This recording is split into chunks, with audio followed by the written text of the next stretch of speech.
예수님을 바라보는 신앙이라는 제목으로 하나님의 말씀 전하도록 하겠습니다.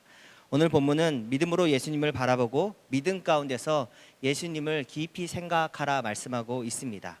11장에 믿음의 많은 선배들이 믿음으로 인내하며 걸었던 그 길을 우리도 믿음 가운데 걸어가기 바라며 1절과 2절에 이렇게 시작합니다. 우리에게 구름같이 둘러싼 허다한 증인들이 있으니 모든 무거운 것과 얽매이기 쉬운 죄를 벗어버리고 인내로서 우리 앞에 당한 경주를 하며 믿음의 주요 또 온전하게 하신 이인 예수를 바라보자고 요청하고 있습니다. 명예의 전당이라는 표현을 합니다. 미국 야구에서 명예의 전당에 오르는 사람들은 매우 전설적인 인물들입니다. 말 그대로 야구에 능통하여서 홈런을 많이 치거나 볼을 잘 던지거나 출중한 실력이 있어야 명예의 전당에 오릅니다. 동일하게 믿음의 전당에 오른 사람들도 믿음이 좋거나 또한 능력이 출중하거나 하나님에 대하여 많이 능통하게 알고 있었기 때문에 믿음의 전당에 올랐다라고 오해할 수 있습니다. 그러나 성경은 그렇게 말하고 있지 않습니다.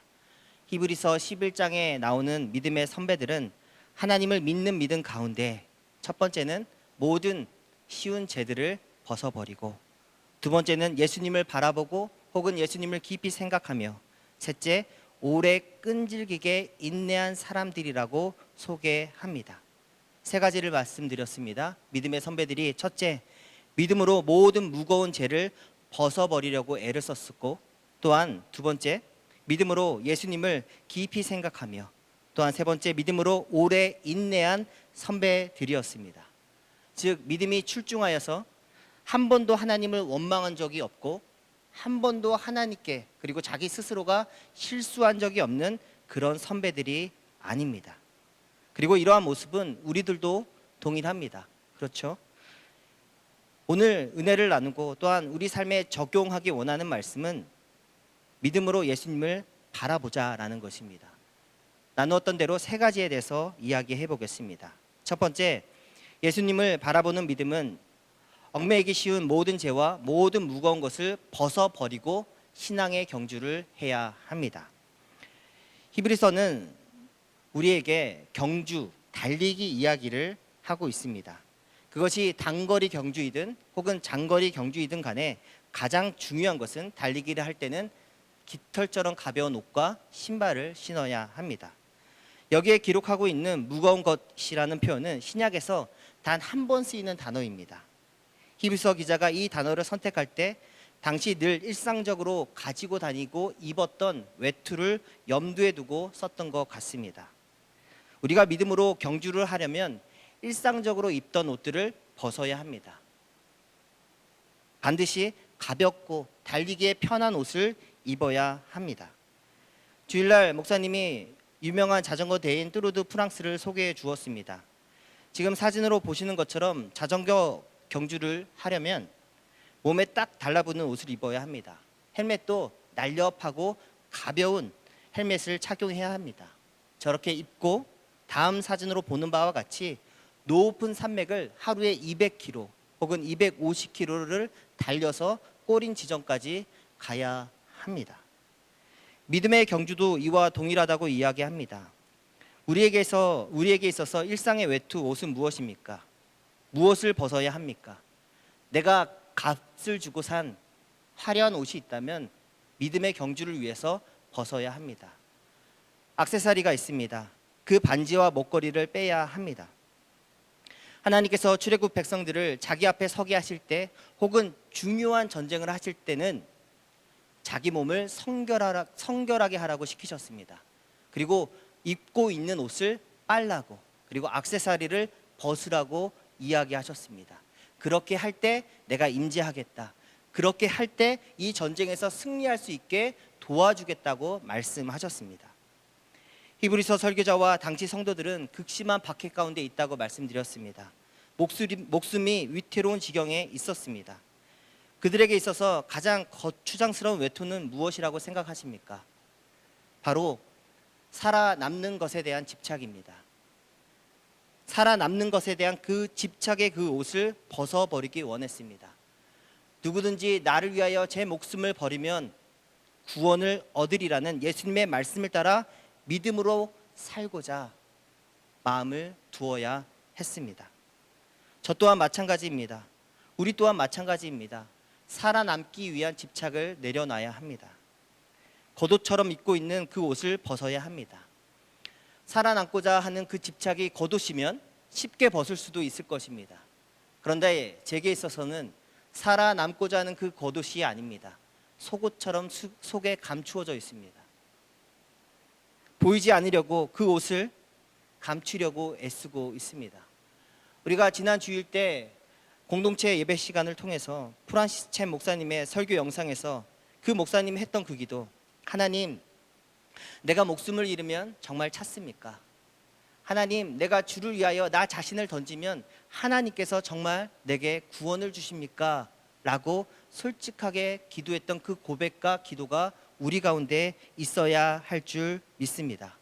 살아남고자 그리고 살고자 하는 그 믿음의 집착에 그 옷들, 그 겉옷과 속옷을 벗고 오직 주님만 바라볼 수 있는 우리 되기를 소망합니다. 두 번째, 예수님을 바라보는 믿음은 예수님을 생각하는 것입니다. 히브리서 3장 1절에 예수를 깊이 생각하라 말씀합니다. 함께 읽습니다. 시작. 그러므로 함께 하늘의 부르심을 받은 거룩한 형제들아, 우리가 믿는 도리의 사도이시며 대제사장이신 예수를 깊이 생각하라 말씀합니다. 또한 오늘 본문 3절에서도 너희가 피곤하여 낙심하지 않기 위하여 죄인들이 이같이 자기에게 거역한 일을 참으신 일을 생각하라고 말씀하고 있습니다. 예수님께서도 죄인인 나를 위해서 그 걸으신 십자가의 길 가운데 참으셨습니다. 그분을 생각하면서 현재를 인내하고 믿음의 경주를 하라 말씀하고 있습니다. 심리학용어로 인지 왜곡이라는 말이 있습니다. 자기중심적으로 생각하고 판단한다는 뜻입니다. 제가 설교를 하면서 여기를 보고 또한 저기를 보고 이렇게 방향을 틀면서 설교를 합니다. 그런데 어떤 성도가 속으로 생각하기를 오늘 목사님이 자기에게 눈길 한번 주지 않습니다. 그래서 판단을 합니다. 목사님이 내가 싫은가? 내가 불편하게 하고 있는 게 있는가? 생각하고 그렇게 서운해한다면 이것이 인지 왜곡의 한 예입니다. 혹은 목사님이 오늘 저를 너무 많이 쳐다봅니다. 목사님이 날 좋아하나? 이것도 그 한 예일 수 있습니다.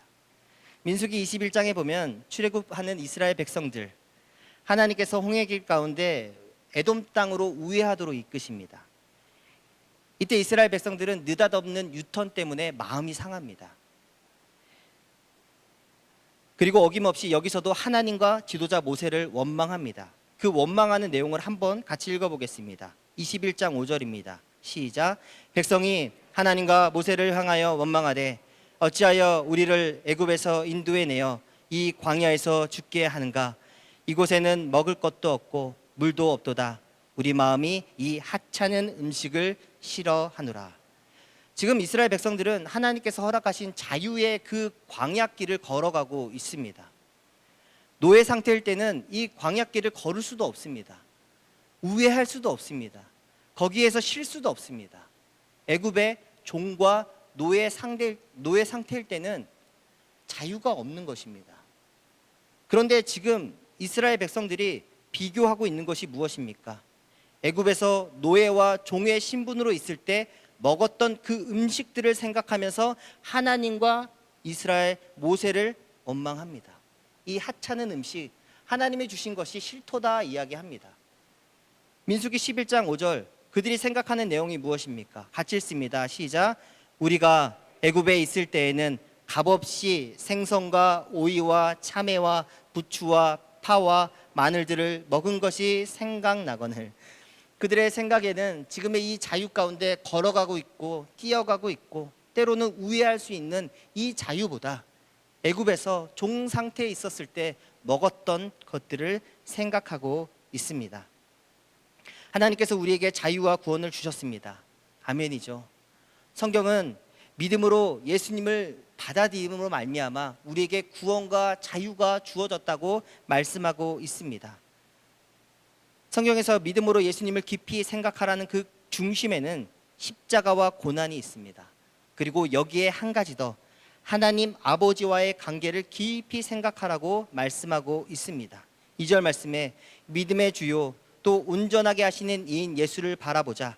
그는 그 앞에 있는 기쁨을 위하여 십자가를 참으사 부끄러움을 개의치 아니하시더니 하나님 보좌 우편에 앉으셨다라고 말씀합니다.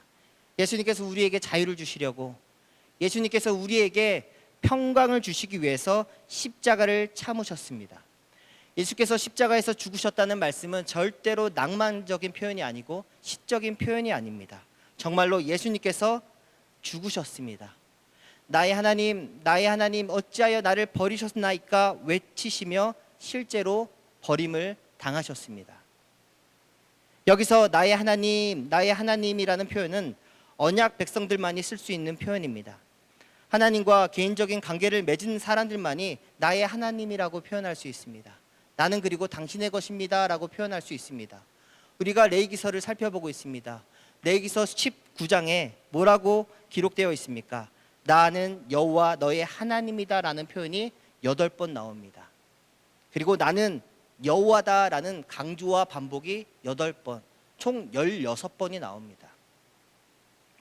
또한 이번 주부터 살펴보고 있는 레위기 21장부터는 나 여호와는 거룩하다는 문구가 반복해서 등장합니다. 이것이 무엇을 의미합니까? 하나님과 내가 연결되어 있다라는 것입니다. 하나님이 내 안에, 내가 하나님 안에 소속되어 있다는 언약 가족의 백성의 의미입니다. 그러므로 예수께서 나의 하나님, 나의 하나님 어찌하여 나를 버리셨습니까? 외치셨던 그 고백 때문에 우리도 하나님을 나의 아버지, 나의 아버지 부를 수 있게 되었다는 것을 절대 잊으시면 안 됩니다. 예수께서 십자가의 죽으심으로 말미암아 내가 하나님 아버지와 연결되어 있습니다. 그러므로 십자가와 고난, 하나님 아버지와의 관계 속에서 우리가 이 예수 그리스도를 깊이 기억하고 생각해야 합니다. 히브리서 5장 8절에 그가 아들이시면서도 받으신 고난으로 순종함을 배워서 온전하게 되셨은즉 자기에게 순종하는 모든 자에게 영원한 구원의 근원이 되셨다 말씀합니다. 또한 히브리서 12장 9절과 10절 같이 한번 읽습니다. 시작.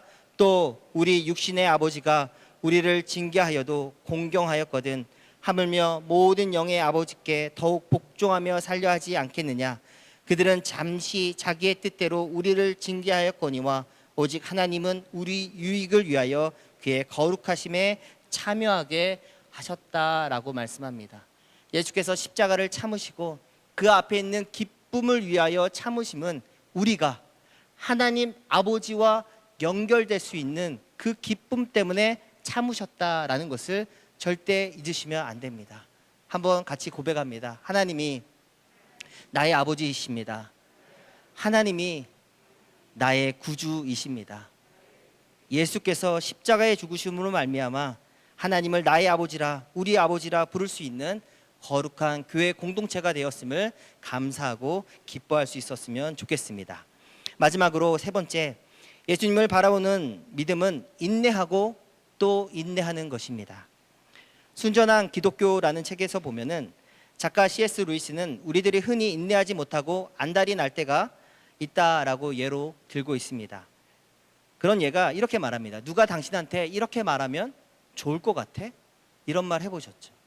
누가 당신한테 이렇게 행동하면 좋을 것 같아?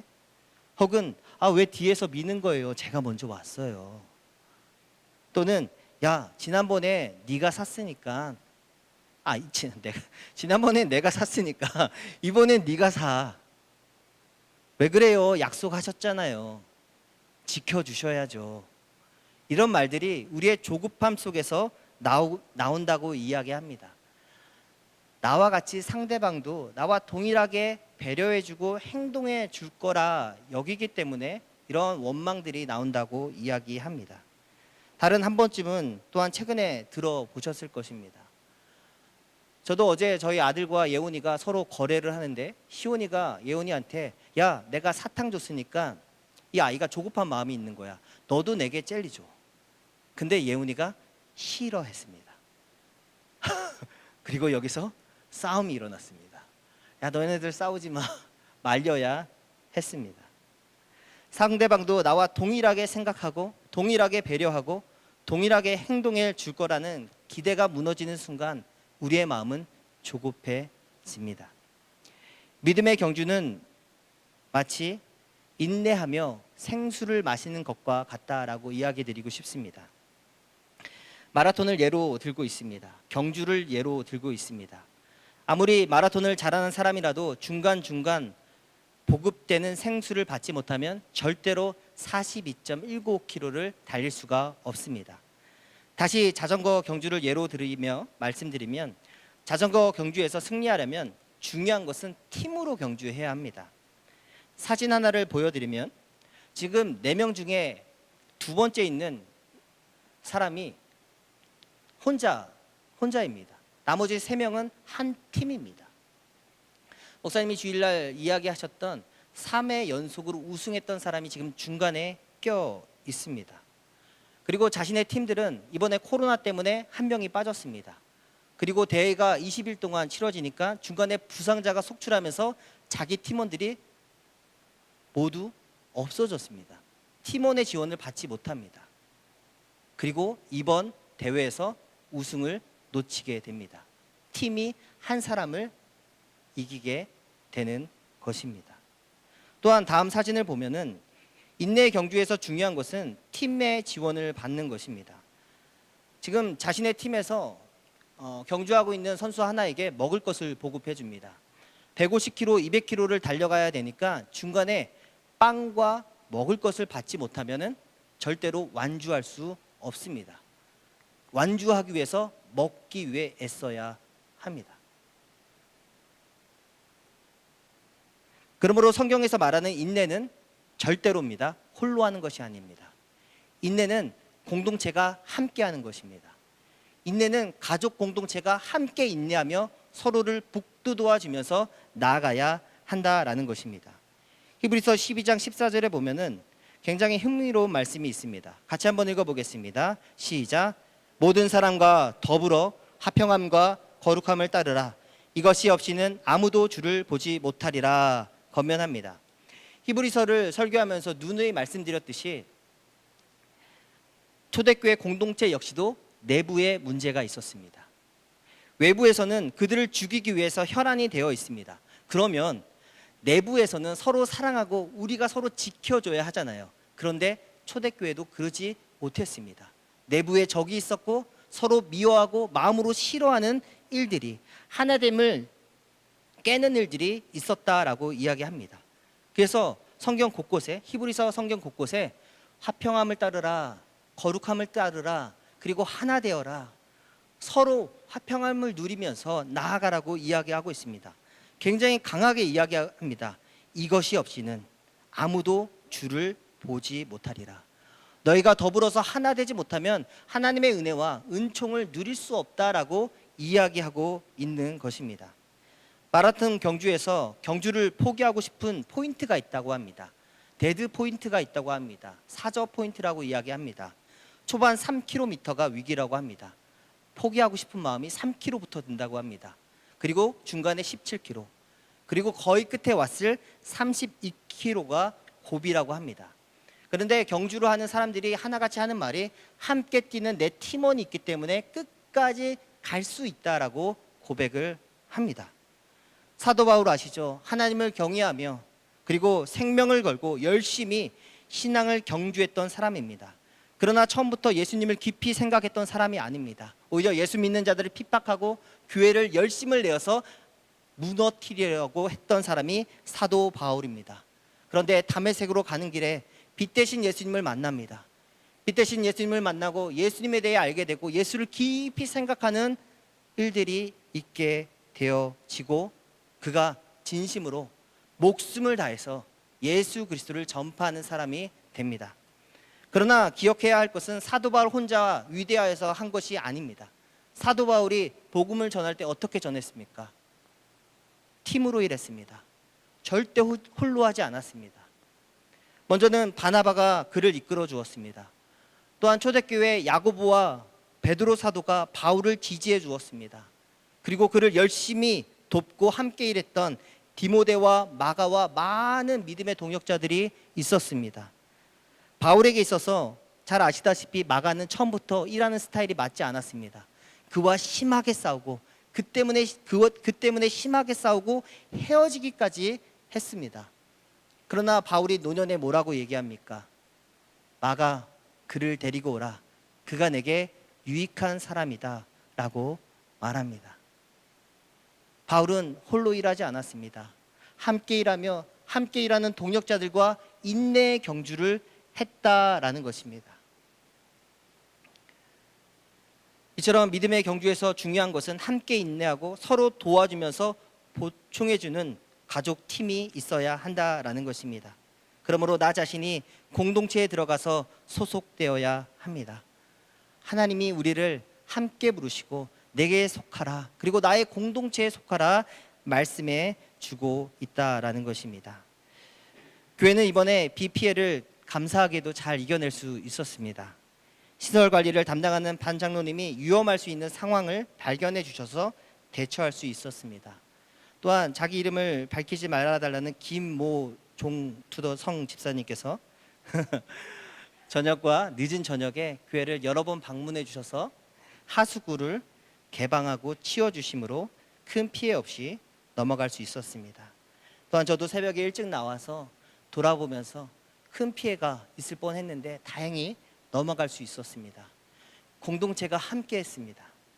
공동체가 함께함으로 우리가 신앙을 유지하며 이어갈 수 있다라는 것을 절대 잊으시면 안 됩니다.